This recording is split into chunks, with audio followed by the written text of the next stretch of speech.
Porém agora, ó Senhor, peço-te que traspasses a iniquidade do teu servo, porque tem procedido muito loucamente. 2 Samuel 24, 10. Estas palavras foram ditas quando a mão de Deus pesava sobre os filhos de Israel por causa do pecado de Davi em recensear o povo. Lemos no verso 2 que Davi ordenou a Joabe percorrer todo Israel e numerar o povo. Porém, logo de início, Joabe tentou dissuadi-lo. Alguém poderia perguntar: era contra a lei numerar o povo? Moisés não fez o mesmo no deserto, tanto quanto Josué e Neemias? Sim, mas Joabe viu nessa atitude o orgulho do coração de Davi, como se observa pela sua resposta no verso 3. Então disse Joabe ao rei: ora, multiplique o Senhor teu Deus a esse povo 100 vezes tanto quanto agora é, e os olhos do rei meu senhor o vejam. Mas por que deseja o rei meu senhor este negócio? Porém a palavra do rei prevaleceu contra Joabe, para a sua infelicidade e às custas de Israel. Que felicidade teria sido para Davi e Israel se Joabe não tivesse concluído o trabalho. Porém, ele obedeceu e numerou o povo. Eram 800.000 homens de guerra que arrancavam espada, e os homens de Judá eram 500.000. Mas qual foi o fruto? Qual foi o efeito disso? Primeiro, lê-se: e o coração doeu a Davi, versículo 10. Isto é, sua consciência o acusou. Se a consciência não for um freio, então ela será um chicote. Se ela não for refreada, ela será açoitada. Se não ouvirmos os avisos, sentiremos os golpes. Se ela não nos impedir de pecar pela admoestação, ela nos fará sofrer pela contrição. 2. Todavia, isso não era tudo.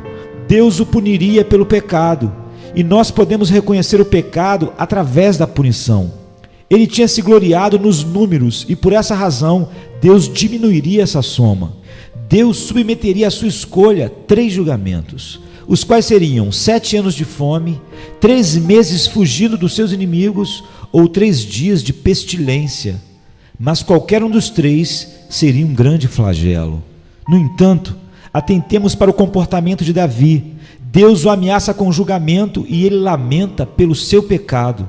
O coração afligido de Davi e sua oração, embora registrados antes, parecem ser um resultado da descoberta do seu pecado pelo profeta, como se vê no versículo subsequente.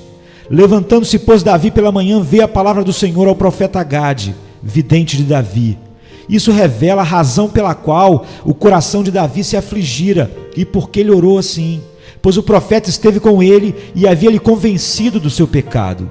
Tinha anunciado o julgamento de Deus contra ele, depois que o coração doeu a Davi. E ele orou no versículo 10: peço-te que traspasses a iniquidade do teu servo, porque tenho procedido muito loucamente. Aqui, porém, alguém pode interrogar: por que Davi orou pelo perdão do seu pecado quando Deus ameaçou com o julgamento? Por que ele não pediu que Deus suspendesse seus castigos e assim desviasse sua ira, em vez de simplesmente suplicar perdão pelo seu pecado? Ou se ele desejou isso, por que então não suplicou tanto um quanto o outro, unindo na mesma petição? Em primeiro lugar, para nos ensinar em todas as opressões e aflições sobre o nosso homem exterior, a voltarmos os nossos pensamentos para o nosso homem interior e lamentar pelo pecado. Em segundo lugar, porque ele viu o pecado como a causa do julgamento e, portanto, desejou a remoção deste para que o outro fosse retirado. Em terceiro lugar, porque ele sabia que o julgamento jamais poderia ser removido através da misericórdia, a menos que o pecado fosse retirado. Tudo o que é retido é também uma reserva. Toda libertação é feita em justiça, não em misericórdia, se permanece o pecado. Em quarto lugar, ele estava mais apreensivo por estar desonrando a Deus através do seu pecado do que propriamente com qualquer julgamento que resultasse do seu pecado. Em quinto lugar, ele vê no pecado o grande mal e, portanto, busca a correção deste mais do que qualquer outro mal.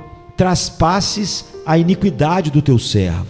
No texto, observa-se 2 partes da oração. Primeiro, confissão, e segunda, petição. Primeiro, confissão como auto-julgamento, porque tenho procedido muito loucamente. E segundo, petição, traspasses a iniquidade do teu servo, unida com fé. Aqui temos, em primeiro lugar, o suplicante Davi declarando o seu relacionamento, teu servo. Em segundo lugar, o suplicado, Deus. E em terceiro, a petição em si, traspasses ou perdoes a iniquidade do teu servo. A frase parece ter relação com o bode expiatório, um tipo de Cristo que levou os pecados do povo de Israel para o deserto, como está em Levíticos 16:22. Dessa forma, significando a retirada dos pecados por Cristo. Há pouca dificuldade nas palavras, a não ser aquelas dificuldades que criemos. Realmente, seria criar uma dificuldade se tentássemos explicar aquilo que é tão evidente, em vez de expor as palavras. Se eu fosse falar das várias distinções que os homens fazem do pecado, diria 3 palavras no hebraico. Pela primeira, eles entendem o significado do pecado original. Pela segunda, enfermidades. E pela terceira, seus pecados mais graves. Mas após um exame, descobri-as usadas mescladamente e, portanto, tais distinções não têm fundamento. As letras das palavras e seu aspecto exterior no texto falam de 3 doutrinas. Primeiro, que os servos de Deus podem cometer pecado, cometer iniquidade, a iniquidade do teu servo. Segundo, pecados novos devem ter novos arrependimentos. Se você renova seus pecados, você deve renovar seu arrependimento. É necessário perdão novo para novas insurreições, traspasses. Ele não diz, assegura-me que estão sendo traspassados, e sim, traspasses. Este, porém, não será o meu assunto agora. O que pretendo enfocar é o tempo e a ocasião de tais palavras, que foi o momento da ameaça de Deus contra Davi. Então, em primeiro lugar, o pecado verdadeiramente é, e o povo de Deus entende que o seja, o mal sem par no mundo. Ele não disse traspasses a praga, nem traspasses o julgamento, e sim traspasses a iniquidade. Ele olhou para o pecado como o maior mal. Em segundo lugar, quando Deus ameaça punir o pecado, a melhor coisa é correr para Deus para que Ele o retire. Ou quando a mão de Deus é temida ou sentida, seria sábio para o cristão arrepender-se do pecado, desejando a remoção deste. Comecemos com o primeiro, o que o pecado realmente é e que o povo de Deus entende que ele é o maior mal no mundo. Nós o tomaremos primeiro por partes e depois as juntaremos. A doutrina se divide em 2 partes, que o pecado é o maior mal no mundo e que o povo de Deus sabe disso. Para o primeiro, que o pecado é o maior mal no mundo, posso demonstrar isso pela comparação desse com outros males, e em segundo lugar, pela demonstração e prova disso. Se você comparar o mal do pecado com os outros males, verá quão pequenos outros males são em relação ao pecado. Primeiro, antes de tudo mais, os outros males são somente externos. São relacionados somente ao corpo, o estado, o nome, porém o pecado é um mal interior, um mal da alma, e este é o pior dos males. Em segundo lugar, todos os outros males são somente de natureza temporal, eles têm um fim, pobreza, doença, desgraça, todos esses são grandes males, mas estes e todos os outros têm um fim. A morte põe um fim em todos eles, contudo, o mal do pecado é de natureza eterna e nunca terá fim. A eternidade em si nunca porá um fim nisso. Em terceiro lugar, todos os outros males não fazem do homem o objeto da ira e da inimizade de Deus. O homem pode ter todos os outros males e ainda assim permanecer no amor de Deus. Você pode ser pobre e ainda ser precioso na avaliação de Deus. Você pode estar debaixo de toda espécie de miséria e ainda assim ser amado por Deus. Todavia, existe o mal que faz da alma o objeto da ira e da inimizade de Deus. A ausência de todos os outros bens e a presença de todos os males criados não tornará você abominável para Deus se não houver pecado. Contudo, a presença de todos os outros bens e a ausência de todos os outros males não irão tornar você amado se houver pecado.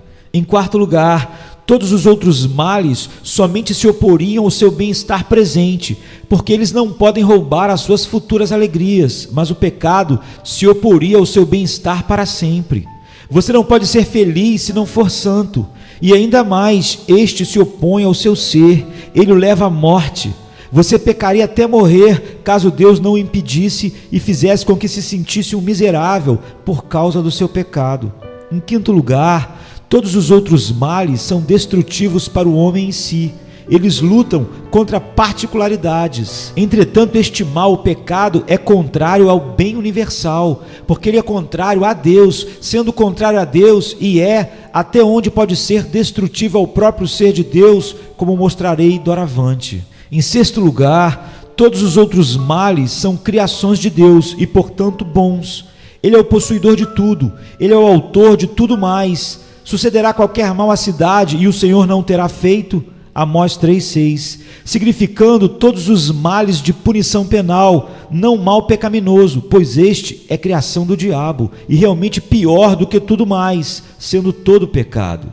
Em sétimo lugar, todos os outros males são medicina de Deus e são usados como remédios, tanto para a prevenção como para a cura do pecado.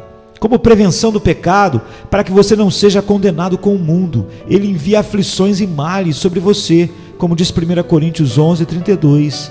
Ele permitiu a Satanás tentar Paulo e o entregou aos seus ataques, o que, no entanto, é o maior mal no mundo e o mais próximo do pecado, o maior mal punível no mundo. E para que impedisse o pecado, como disse o apóstolo em 2 Coríntios 12:7, Deus enviou um mensageiro de Satanás para esbofeteá-lo. E qual era o motivo? Só para prevenir o pecado, para que não se exaltasse, isto é, para que não ficasse orgulhoso. E como ele usa todos os outros males para a prevenção, do mesmo modo, ele os usa para a cura do pecado. Não se conhece nenhum remédio que possa ser tão ruim como essa doença. Todos os outros males Deus tem permitido sobre o seu povo para a cura ou para a recuperação do estado pecaminoso. E para falar sem exagero, não há tanto mal na condenação de 1000 mundos de homens como existe no menor pecado, no menor pensamento pecaminoso que se levante no espírito, visto que o bem destes carece de bem e da glória de Deus. Pela comparação deste mal com os outros males, pode ver que de todos o pecado é o mal supremo.